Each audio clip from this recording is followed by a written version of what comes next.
दोस्तों, काम की क्लास चैनल में आपका स्वागत है। आज मैं आपके सामने सामान्य अध्ययन के 500 प्रश्नों की श्रृंखला का पहला भाग लेकर उपस्थित हुआ हूँ। इस भाग में आपको 25 क्वेश्चन मिलेंगे। इन क्वेश्चन को आप पढ़िए, याद करिए और अपने ज्ञान को बढ़ाइए। दोस्तों, ये आपके वनडे एग्जाम्स के लिए बहुत ही महत्वपूर्ण साबित होने वाले हैं। दोस्तों, शुरू करने से पहले अगर आपने मेरे चैनल को सब्सक्राइब नहीं किया है तो इसे सब्सक्राइब कर लीजिए और पास के लगे बेल आइकन को प्रेस कर दीजिए। चलिए दोस्तों, बढ़ते हैं अपने पहले क्वेश्चन की तरफ।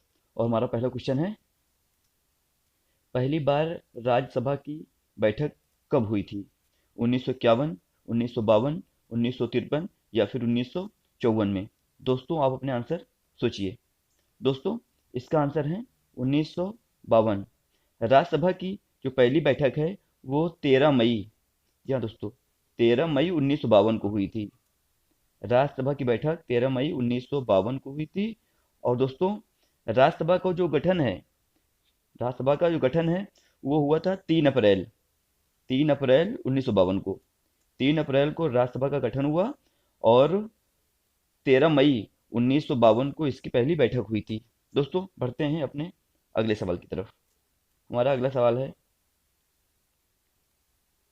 प्रसिद्ध गोसाई संघ की स्थापना किसके द्वारा की गई थी? प्रसिद्ध गोसाई संघ की स्थापना किसके द्वारा की गई थी? चैतन्य, जिन्हें चैतन्य महाप्रभु भी कहते हैं, राजा राम, कबीर या फिर माधव? दोस्तों, आप अपने आंसर सोचिए। दोस्तों, इसका आंसर है चैतन्य महाप्रभु। दोस्तों, इनका पूरा नाम था विश्वंभर मिश्रा, पत्नी का नाम था लक्ष्मी प्रिया और इन्होंने शिष्टाक्षर नामक पुस्तक की रचना की थी।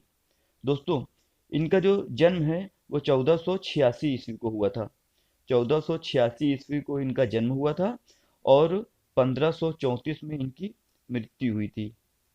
दोस्तों, प्रसिद्ध गोसाई संघ की स्थापना चैतन्य महाप्रभु द्वारा की गई थी। बढ़ते हैं अपने अगले सवाल की तरफ। हमारा सवाल नंबर 3 है, गॉस किसका एसआई मात्रक है? दोस्तों, चुंबकीय प्रेरण का, विद्युत धारिता का, आवेश का या फिर चुंबकीय तरंगों का? दोस्तों, आप अपने आंसर सोचिए। दोस्तों, इसका आंसर है चुंबकीय प्रेरण। चुंबकीय प्रेरण का एसआई मात्रक गॉस है और विद्युत धारिता का एसआई मात्रक फेरेड।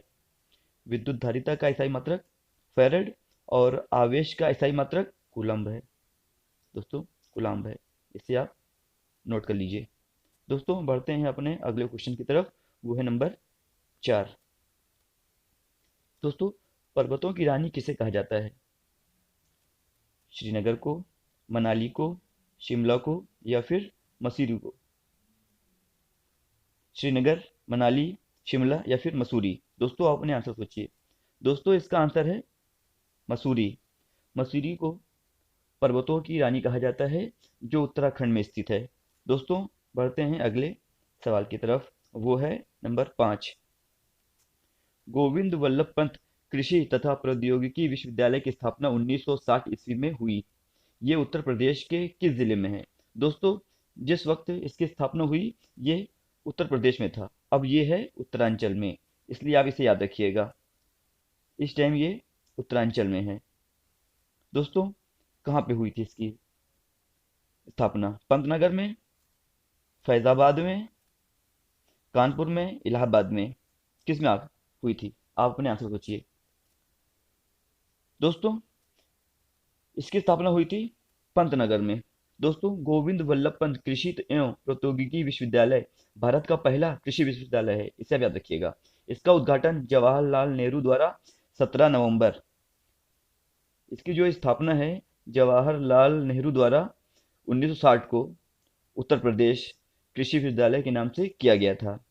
इसका उद्घाटन है दोस्तों 17 नवंबर 1960 को जवाहरलाल नेहरू द्वारा। बढ़ते हैं अगले सवाल की तरफ। सवाल नंबर 6। विख्यात चित्रकला कृष्णार्जुन निम्न में से किसकी कृति है? दोस्तों, विख्यात चित्रकला कृष्णार्जुन निम्न में से किसकी कृति है? दोस्तों, अब इसके आंसर आप सोचिए।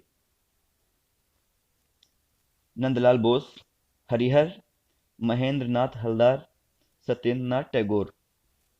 दोस्तों, इसका आंसर है नंदलाल बोस। दोस्तों, ये मोस्ट इंपॉर्टेंट है। इनकी जो अन्य चित्रकलाएं हैं वो हैं डांडी मार्च, संथाली कन्या, सती का देह त्याग आदि। दोस्तों इससे इंपॉर्टेंट है, हमारे जो संविधान की मूल प्रति का जो डिजाइन था वो नंदलाल बोस ने ही बनाया था। दोस्तों बढ़ते हैं अगले सवाल की तरफ। सवाल नंबर 7 है वो, निम्न में से किस शासक ने जौनपुर राज्य की नींव डाली? फिरोज शाह तुगलक, महमूद शाह, गयासुद्दीन तुगलक या फिर मुबारक शाह? दोस्तों अपने आंसर सोचिए आप। दोस्तों इसका आंसर है फिरोज शाह तुगलक। जौनपुर शहर की स्थापना 14वीं शताब्दी में, दोस्तों इंपॉर्टेंट है इसे याद रखिएगा, 14वीं शताब्दी में फिरोज शाह तुगलक ने अपने चचेरे भाई सुल्तान अहमद की याद में की थी। सुल्तान अहमद का जो वास्तविक नाम था वो था जौन खां। जौन खां के नाम पर इस शहर का नाम रखा गया, जौन खां। दोस्तों बढ़ते हैं अगले सवाल की तरफ। सवाल नंबर 8, भारतीय वेदों का रचना काल क्या है? 1500 से 750 ईसा पूर्व, 1200 से 700 ईसा पूर्व, 2000 से 1200 ईसा पूर्व या 2000 से 650 ईसा पूर्व? दोस्तों आप इसके आंसर सोचिए। दोस्तों इसका आंसर है 1500 से 750 ईसा पूर्व। इस काल में भारतीय वेदों का रचना माना जाता है और ये 4 वेद हैं, ऋग्वेद, सामवेद, यजुर्वेद और अथर्ववेद। दोस्तों बढ़ते हैं अपने अगले सवाल की तरफ जो है कि नंबर 9, फॉरेस्ट रिसर्च इंस्टीट्यूट की स्थापना कब और कहाँ हुई थी? 1920 हरिद्वार, 1809 नैनीताल, 1906 देहरादून, 1909 कश्मीर? दोस्तों आप अपने आंसर सोचिए। दोस्तों इसका आंसर है सी 1906 देहरादून। फॉरेस्ट रिसर्च इंस्टीट्यूट जिसकी स्थापना 1906 में की गई थी, जो कि देहरादून उत्तरांचल में है। दोस्तों 1991 में इसे डीन यूनिवर्सिटी घोषित कर दिया गया विश्वविद्यालय अनुदान आयोग द्वारा। ये 4.5 वर्ग किलोमीटर के क्षेत्रफल में फैला हुआ है। इसका जो मुख्य भवन है उसका वास्तुशिल्प यूनानी, रोमन और औपनिवेशिक शैली में बना हुआ है। इसके संग्रहालय वैज्ञानिक जानकारी के अतिरिक्त पर्यटकों के लिए आकर्षण का केंद्र भी हैं। जी हाँ दोस्तों, बढ़ते हैं अगले सवाल की तरफ। दोस्तों हमारा सवाल है, किसके समय में विधवा पुनर्विवाह अधिनियम पारित हुआ? जी हाँ दोस्तों, किसके समय में विधवा पुनर्विवाह अधिनियम पारित हुआ? आपके ऑप्शन हैं Lord Canning, Lord Elgin, Lord Hardinge और लॉर्ड हेस्टिंग। दोस्तों आप अपने आंसर सोचिए। दोस्तों इसका आंसर है लॉर्ड कैनिंग। लॉर्ड कैनिंग के समय विधवा पुनर्विवाह अधिनियम पारित हुआ। दोस्तों विधवा पुनर्विवाह एक्ट 1856 ईस्वी में पारित किया गया। ये अधिनियम लॉर्ड कैनिंग के द्वारा किया गया। स्त्रियों की दशा सुधारने के लिए भारतीय समाज सुधारकों ने विधवाओं के पुनर्विवाह पर बल दिया, जिसमें राजा राम मोहन राय का नाम प्रसिद्ध है। दोस्तों बढ़ते हैं अगले सवाल की तरफ और वो है सवाल नंबर 11, किसने मुहतसिब नामक अधिकारी की नियुक्ति की थी? दोस्तों मुहतसिब नामक अधिकारी की नियुक्ति किसने की थी? जहांगीर, अकबर, औरंगजेब या फिर शाहजहां ने? मुहतसिब नामक अधिकारी की नियुक्ति किसने की थी? दोस्तों इसका आंसर होगा औरंगजेब ने। इस अधिकारी का काम था जुआ, शराब, भांग पर रोक लगाना, आम जनता को दुष्चरित से बचाना और सार्वजनिक सदाचार की देखभाल करना। दोस्तों बढ़ते हैं अगले सवाल की तरफ। दोस्तों अगर मेरे सवाल आपको अच्छे लग रहे हों तो इसे एक लाइक ज़रूर करें और अपने ज़्यादा से ज़्यादा दोस्तों तक इसे शेयर करिए। बढ़ते हैं सवाल नंबर 12 की तरफ। दोस्तों भारतीय संविधान के निर्माण में लगभग कितने साल लगे? दोस्तों भारतीय संविधान के निर्माण में लगभग कितने साल लगे? आपके ऑप्शन हैं दोस्तों, आंसर लगभग में है, लगभग 2 साल, लगभग 3 साल, लगभग 5 साल या फिर लगभग 4 साल? दोस्तों आप अपने आंसर सोचिए। दोस्तों लगभग में है तो ये होगा लगभग 3 साल। भारतीय संविधान के निर्माण में 2 साल, 11 महीने और 18 दिन लगे।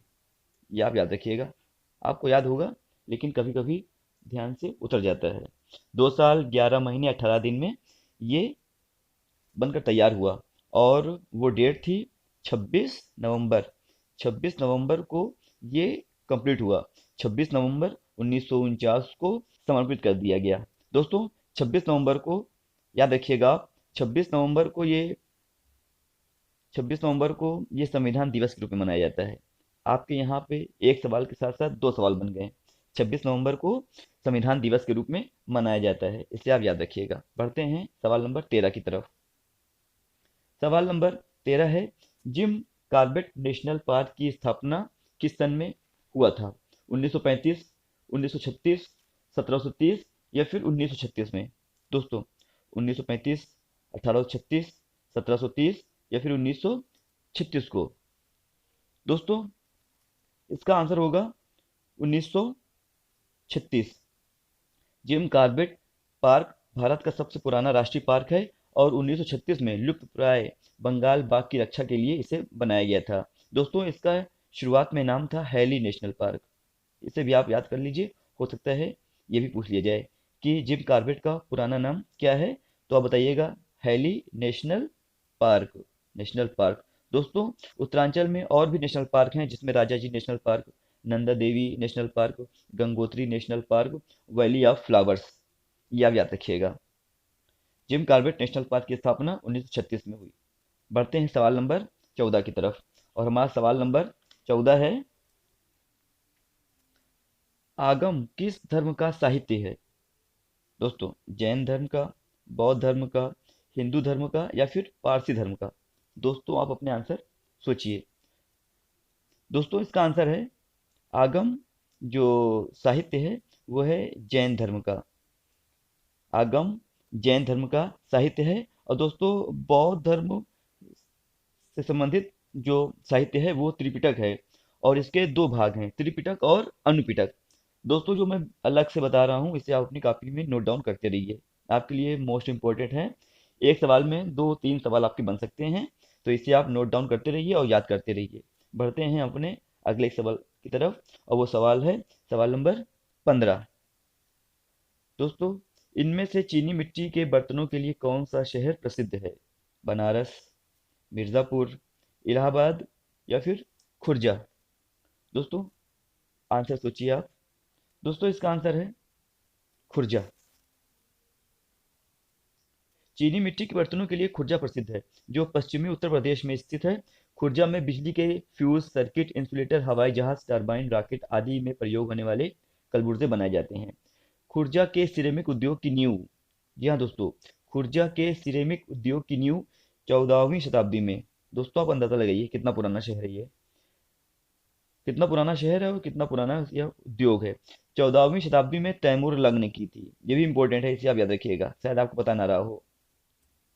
14वीं शताब्दी में तैमूर लंग ने इस उद्योग की स्थापना की थी, और सैकड़ों साल के इतिहास में सिरेमिक कारोबार अब यहाँ की राग रग में बहने लगा है। दोस्तों चीनी मिट्टी के बर्तनों के लिए खुर्जा प्रसिद्ध है। बढ़ते हैं सवाल नंबर 16 की तरफ, और सवाल नंबर 16 है, निम्नलिखित में से किसका वैदिक वाक्यों के स्पष्ट उच्चारण हेतु निर्माण हुआ था? निरुक्त, शिक्षा, कल्प या फिर छंद का? दोस्तों इसकी आप आंसर सोचिए।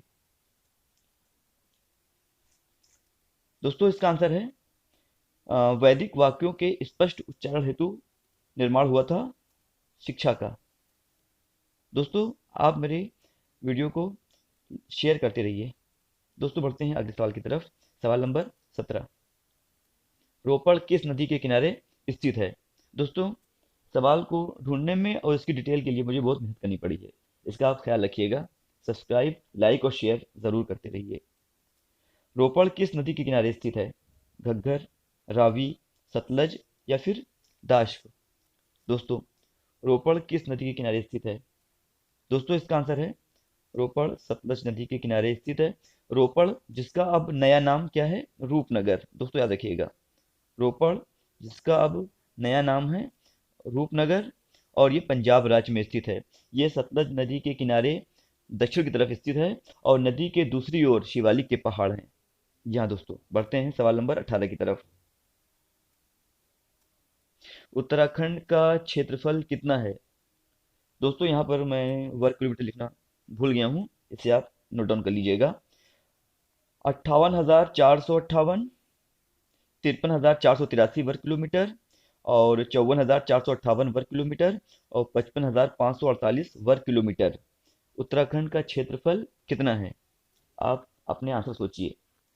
दोस्तों, इसका आंसर होगा 53,483 वर्ग किलोमीटर।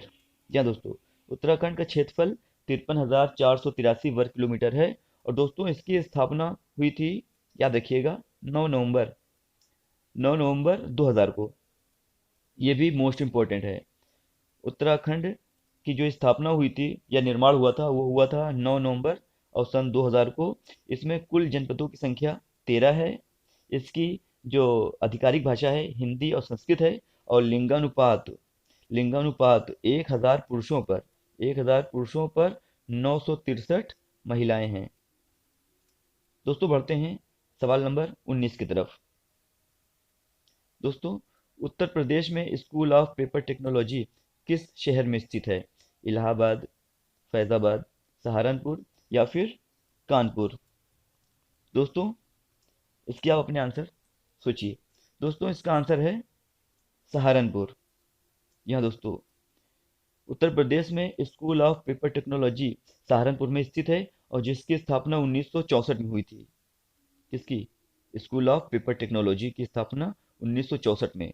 दोस्तों, एक सवाल में दो सवाल बन सकते हैं, इसे आप याद रखिएगा। पढ़ते हैं सवाल नंबर 20 की तरफ। दोस्तों, सवाल नंबर 20 है, भारतीय स्वतंत्रता आंदोलन के समय भारतीय स्वतंत्रता आंदोलन के समय अंतरिम सरकार का गठन कब किया गया था? 1945, 1946, 1947 या फिर 1948? दोस्तों, आप अपने आंसर सोचिए। दोस्तों, इसका आंसर है 1946। दोस्तों, बेबल ने 1 अगस्त 1946 को कांग्रेस अध्यक्ष पंडित जवाहरलाल नेहरू को अंतरिम सरकार के गठन के लिए निमंत्रण दिया, और 24 अगस्त दोस्तों याद रखिएगा, और 24 अगस्त 1946 को आ, पंडित जवाहरलाल नेहरू के नेतृत्व में भारत में पहली आंतरिक सरकार की घोषणा की गई। इस अंतरिम सरकार में मुस्लिम लीग की भागीदारी नहीं थी।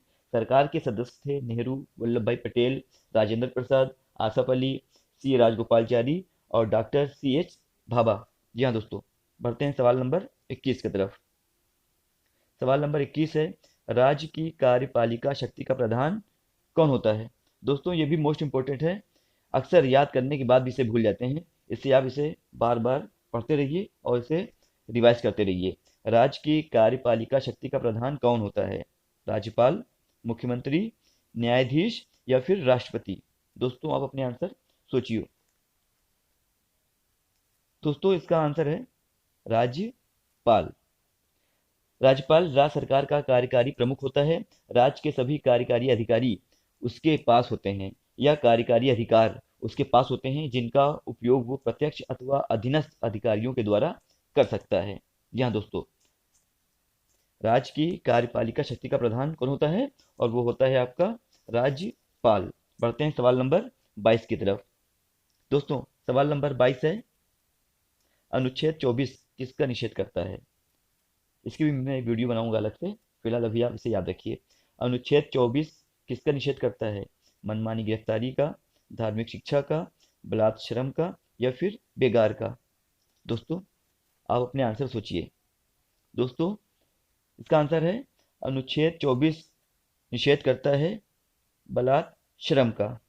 दोस्तों, मनमानी गिरफ्तारी और बेगार ये संबंधित है अनुच्छेद 20, 21 और 22 से। मनमानी गिरफ्तारी मौलिक अधिकारों का उल्लंघन है, इसका उल्लेख अनुच्छेद 20, 21 और 22 में मिलता है। और धार्मिक शिक्षा का उल्लेख अनुच्छेद 30 और 30A में मिलता है। 30 और 30A में, इसे भी आप याद रखिएगा। अनुच्छेद 24 किसका निषेध करता है? वो है बलात् श्रम का। दोस्तों, जो मैं अलग से आपको इन्फॉर्मेशन दे रहा हूँ, उसे आप ज़रूर से ज़रूर नोट डाउन करिए और याद रखिए। बढ़ते हैं सवाल नंबर 23 की तरफ। सर्वाधिक प्रचलित लोक नृत्य नौटंकी किस राज्य से संबंधित है? उत्तर प्रदेश, मध्य प्रदेश, महाराष्ट्र या फिर राजस्थान से? दोस्तों आपने नौटंकी का नाम तो जरूर सुना होगा और आपको पता भी होगा। दोस्तों इसका आंसर है, नौटंकी संबंधित है उत्तर प्रदेश से। उत्तर प्रदेश की जो और लोक नृत्य हैं वो हैं रासलीला। रासलीला भी बहुत इम्पोर्टेंट है। रासलीला है आपका, और रामलीला है, ख्याल है, नकल है, स्वांग है, दादरा है आदि। दादरा भी, ये भी इम्पोर्टेंट है, इसे आप याद रखिएगा। नौटंकी, रासलीला, रामलीला, ख्याल, नकल, स्वांग, दादरा। दोस्तों बढ़ते हैं सवाल नंबर 24 की तरफ। शतमान नामक सिक्का किस धातु का बना होता था? दोस्तों ऑप्शन है सोने का, चांदी का, पीतल का, या फिर रांगा का। दोस्तों आप अपने आंसर सोचिए। दोस्तों इसका आंसर है चांदी का। शतमान नामक जो सिक्का बना होता था वो चांदी का बना होता था। दोस्तों इस वीडियो का आखिरी सवाल है, गंगा का उद्गम स्थल गंगोत्री ये कहाँ अवस्थित है? दोस्तों उत्तरांचल, उत्तर प्रदेश, हिमाचल, या फिर कश्मीर में? दोस्तों वेरी इजी। दोस्तों इसका आंसर होगा उत्तरांचल। दोस्तों दोस्तों इसकी डिटेल है, गंगोत्री गंगा नदी का उद्गम स्थल है और समुद्र तल से इसकी ऊंचाई 3042 मीटर की है। 3042 मीटर की है। और पौराणिक कथाओं के अनुसार भगवान श्री रामचंद्र के पूर्वज रघुकुल के चक्रवर्ती राजा भगीरथ ने यहाँ एक पवित्र शिलाखंड पर बैठकर भगवान शंकर की प्रचंड तपस्या की थी। इस पवित्र शिलाखंड के निकट ही 18वीं शताब्दी में, दोस्तों याद रखिएगा, 18वीं शताब्दी में 18वीं शताब्दी में इस पर एक गंगा मैया मंदिर का निर्माण किया गया। ऐसी मान्यता है कि देवी भागीरथी ने इसी स्थान पर धरती का स्पर्श किया था। दोस्तों ये थे हमारे आज के 25 सवाल। दोस्तों इस वीडियो को ज़्यादा से ज़्यादा लाइक, शेयर और सब्सक्राइब ज़रूर करें। मिलते हैं अगली वीडियो में। जय हिंद, जय भारत।